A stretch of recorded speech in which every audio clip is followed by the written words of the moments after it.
King Jesus is listening when you pray, waiting to hear you, comfort and cheer you.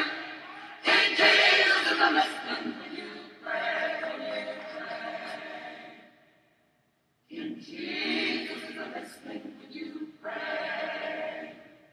King Jesus is listening when you pray. In nursery school, that's one of my vivid thoughts, where Martin Luther King died. And I can remember the sadness of the teachers, the sadness of the parents and grandparents, and probably of the kids too. We were affected because the adults were affected.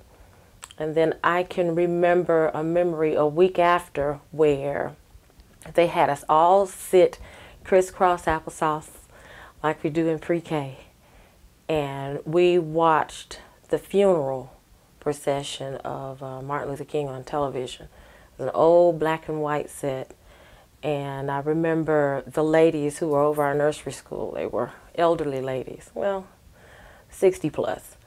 I remember them crying and just in despair because they didn't know what was going to happen next.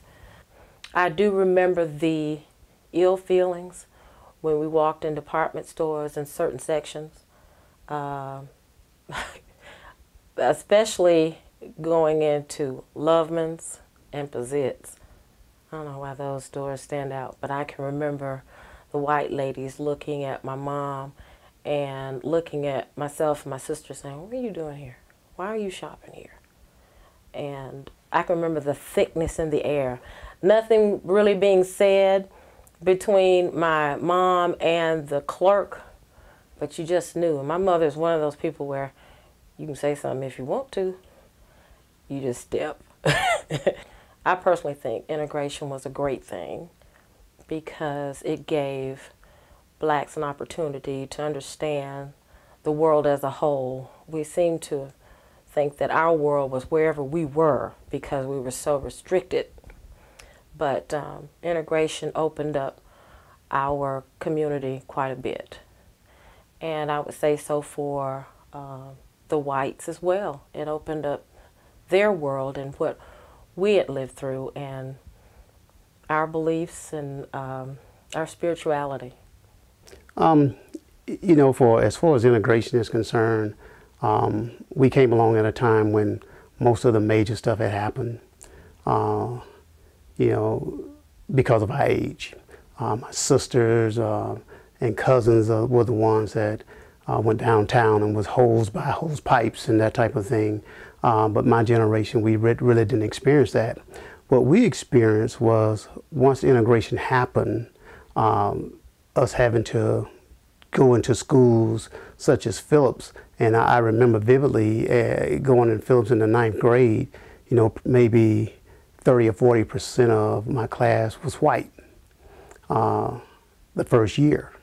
But by the second year, we was down to 1%. So one of the biggest things that we faced or we dealt with was white flight.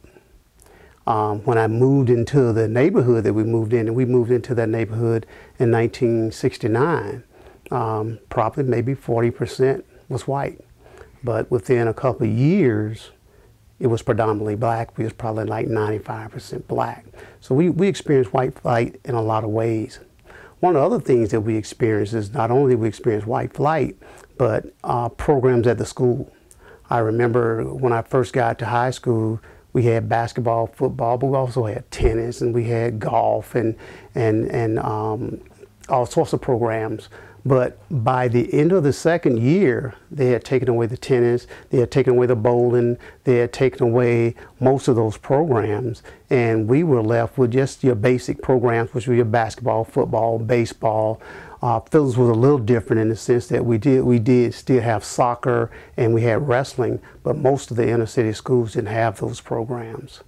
So those were the kind of things that we kind of experienced. When I think about actual having to deal with racism, when we first moved into the neighborhood, yes, we could go down the street and we had to be careful because there were still people that would still call us niggers. And so we made sure that, for a while, when we went places, we made sure it was at least one or two of us together. And so those are some of the things that we had to pay attention to. At the University of South Alabama, I had a professor who taught African American Studies class named Dr. McAdoo.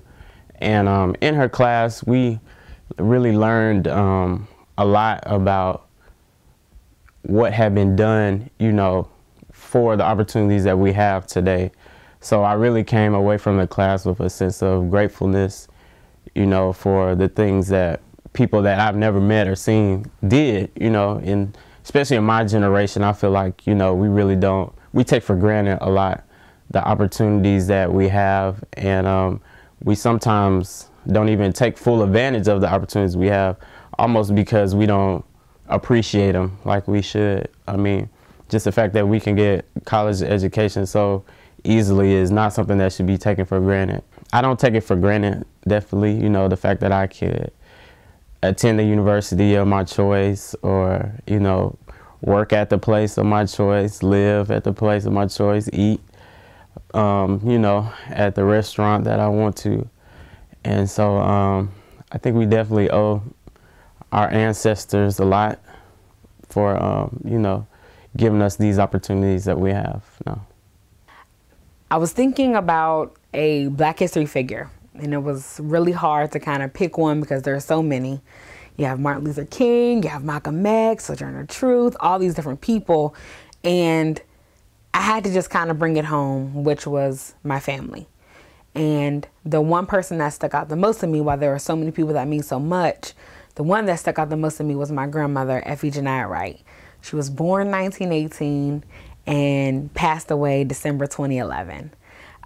She was just an awesome woman of God, a woman of prayer.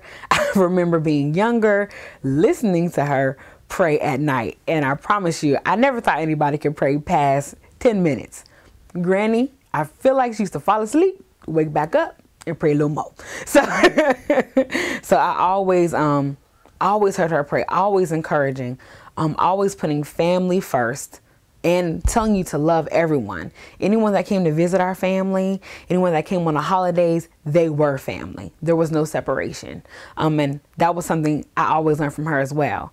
But something that was passed down from her, for sure, outside of family and love, was education. My grandmother, she grew up in a small town in Kannapolis, North Carolina, and ended up going from during the time where she was working for dollars a week at times to being a school teacher because she was a college graduate from Bennett College. I would love listening to her stories about Bennett College. They used to call themselves Bennett Bells. Just to listen to her about education, how passionate she was. She passed that down to my father and his brothers and sisters. And then as a result, my aunts and uncles and my parents, they passed that down to us, where I can say all of my cousins who are of age are college graduates and working. And then I have two younger cousins who are currently in college and they're about to graduate. And then I have a younger cousin, she's about 11, and she's already talking about how she wants to major in fashion design. So she's already has that mindset that education is important. Oh, freedom. Oh, freedom. Oh,